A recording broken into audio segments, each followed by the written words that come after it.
This is RT International Live from Moscow. I'm Marina Joshi. Welcome to the program. Now, China's foreign minister has warned conflict between the U.S. and North Korea could break out at any moment. The words come as tensions grow in the region. Earlier, Washington had pledged a harsh reaction to Pyongyang's warning that it will carry out a nuclear weapons test this weekend.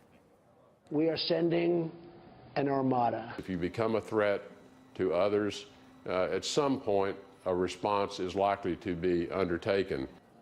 The response from North Korea was quick. Its vice foreign minister saying that the country would confront any threat from the U.S. with a preemptive strike. He also warned that Pyongyang has a powerful nuclear deterrent. With tensions rising fast, many media outlets are getting increasingly heated in their coverage, too. NBC is quoting unnamed intelligence officials saying the U.S. has positioned 2 destroyers capable of shooting Tomahawk cruise missiles close to the North Korean nuclear test site. Others claim China could also get dragged in. But as Emily Sue explains, the war hype threatens to push all the wrong buttons. Attention, North Korea. This is your last warning, courtesy of President Trump. We have submarines, very powerful, far more powerful than the aircraft carrier, that I can tell you. And the mainstream media just ate it up.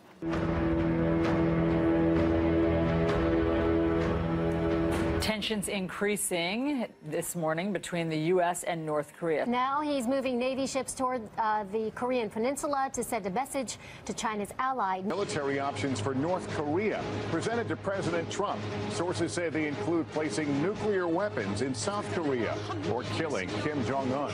We have the controversial plans. The possibility of military action by the new American president seems more realistic tonight.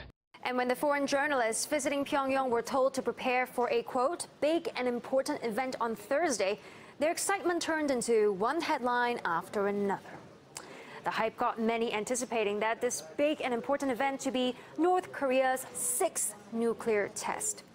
Except, turns out it was just an opening of a new street with a showcase of a new development project. Whoops. But that's only the tip of the iceberg when it comes to over-the-top speculation on North Korea. For example, this journalist tweeted saying Pyongyang is preparing to detonate a nuclear bomb in a secret tunnel on Saturday to commemorate the birthday of North Korea's founder. His sources are unnamed, but hey, that didn't stop the media from jumping on it. Second example, some media outlets have shown satellite images of a North Korean nuclear test site, saying there's ongoing activity there. But if you look closely, none of the visuals show any definitive evidence of any nuclear device. And it gets even better. Not only are the missiles coming, they're going to have sarin in them.